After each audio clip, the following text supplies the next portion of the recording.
Hi hello అండి, good morning. అందరూ ఎలా ఉన్నారు? బాగున్నారు కదండి? మేమైతే బాగున్నాం. ఈరోజు మరి ఒక వీడియోతో మీ ముందుకు వచ్చేసామండి. ఎండు రొయ్యలు తెలగపిండి కూర అండి. వాటిలో కావాల్సినవి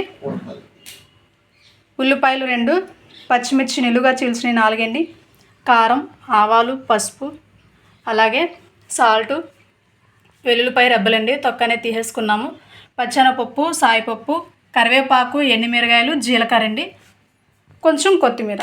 స్టవ్ అనేది ఆన్ చేసుకున్నామండి. ఆన్ చేసుకొని మొత్తం ఆయిల్ హీట్ ఎక్కింది. పోపు దినుసులు అనేవి వేసేసుకున్నామండి.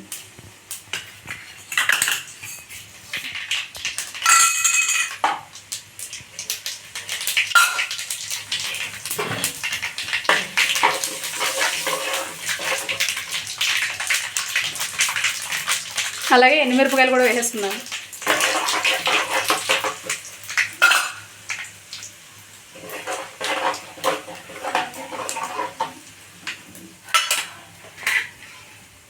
వేసేసుకున్న తర్వాత అండి ఉల్లిపాయలు, ముందుగా మనం తరిగి పెట్టిన ఉల్లిపాయలు కూడా వేసేసుకున్నాము.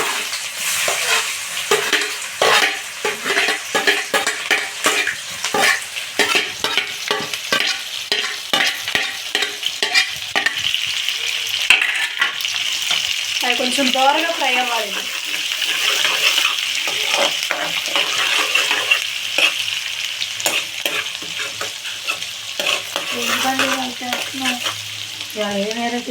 ఎండు రొయ్యలు కూర తెలగపిండి కొట్టేసింది చూడు. పండు కదా మజాక మాలకాలు తగ్గేదలే. చూసారు కదండి, ఆనియన్స్ అనేది దోరగా ఫ్రై అయిపోయినాయి. ఫ్రై అయిపోయిన తర్వాత పచ్చిమిర్చి కూడా వేసేసుకున్నాను.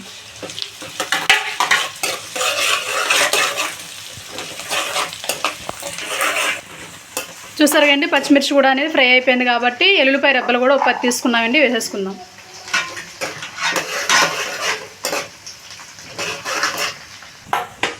చూసారు కదండి, పచ్చిమిర్చి ఎల్లుల్లిపాయ అనేది దోరగా ఫ్రై అవుతున్నాయి. అవి ఫ్రై అవుతూ ఉండగానే ఈ లోపల మనం పక్కన పాన్ అనేది పెట్టేసుకొని ఎండు రొయ్యలు కూడా కొంచెం ఫ్రై చేసేసుకుందామండి.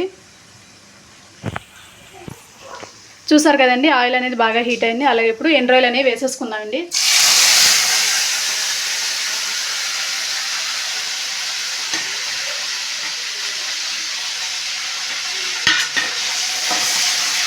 వాటిని దోరగా ఫ్రై చేసుకోవాలండి, ఎందుకంటే లోపల ఉన్న పచ్చి అంతా పోతుంది కాబట్టి ఫ్రై అనేది బాగా చేసుకోవాలి. ఉల్లిపాయల్లో తొందరగా ఆగదండి, అందుకనే ముందే ఫ్రై చేసుకోవాలి. ఇవి ఫ్రై చేసుకొని పెట్టుకోవాలి. అది మగ్గుతూ ఉండగా ఈలోపు మనం ఎండు రొయ్యలు కొన్ని వేపేసి పెట్టుకుంటే సరిపోయింది. ఎందుకంటే ఉల్లిపాయలు వేస్తే తొందరగా ఎండు రొయ్యలు ఆగవు. చూసారు కదండి, దోరగానే ఫ్రై అయిపోయినాయి. అలాగే 1 టీ స్పూన్ పసుపు కూడా వేసేసుకుందామండి.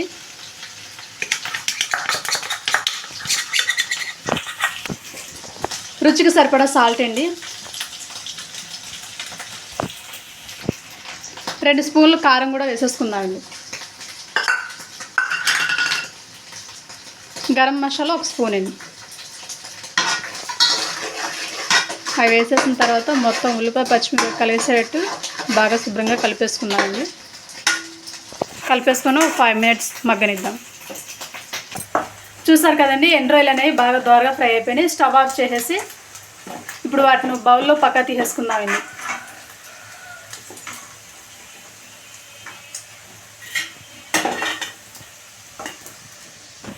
చూసారు కదండి, బాగా ఫ్రై అయిపోయింది. ఫ్రై అయిపోయిన తర్వాత కరివేపాకు అనేది కూడా వేసేసుకుందామండి, 2 రొబ్బలు.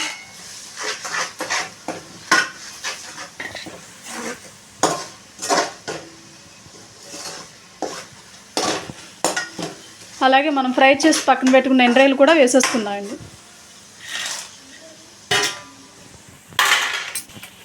చూసారు కంటే ఎండు రొయ్యలు వేసేసుకున్న తర్వాత 5 మినిట్స్ మూత పెట్టేసి బాయిల్ చేసుకుందామండి.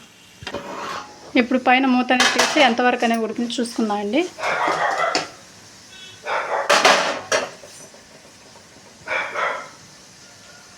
అలాగే కొంచెం వాటర్ కూడా యాడ్ చేసుకుందామండి. మనం తెలగపిండికి అంత వాటర్ అనేది యాడ్ చేసుకుందాం.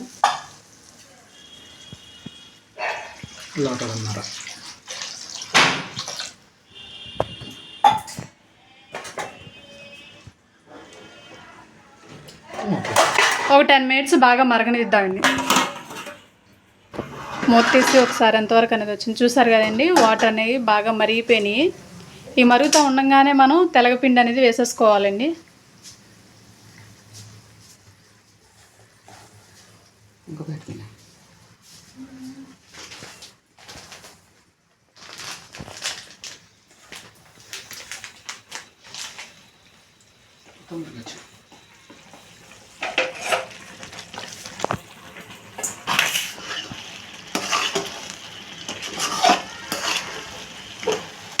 చూసారు కదండి, అచ్చం కోడిగుడ్డు పొట్టు ఉన్నట్టే ఉంది ఇది.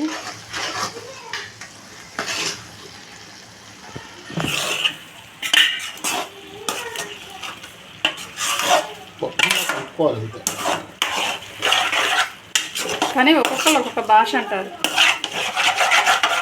కొంతమంది ఏమో కోడిగుడ్డు పొరుట అంటారు, కొంతమంది ఏమో కోడిగుడ్డు ఉప్పురు అని, ఇంకొంతమంది ఏమో కోడిగుడ్డు పొలట అని అంటూ ఉంటారు. కొడుకో ఒకసారిట్రా వాసన చూడు ఎట్లా ఉందో.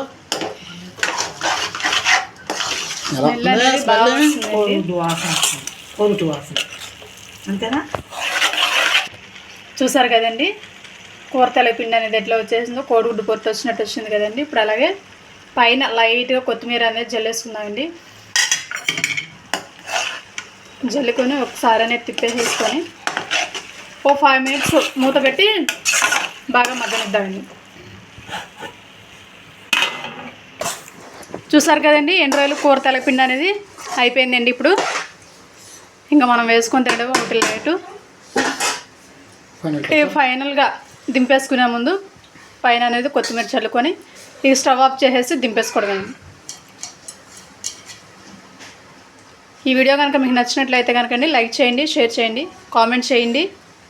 అలాగే సబ్స్క్రైబ్ చేసుకున్న వాళ్ళు ఎవరైనా ఉంటే కనుక సబ్స్క్రైబ్ చేసుకోండి. ఇంకా మరిన్ని మంచి వీడియోలతో మీ ముందుకు వస్తాను. Bye darlings.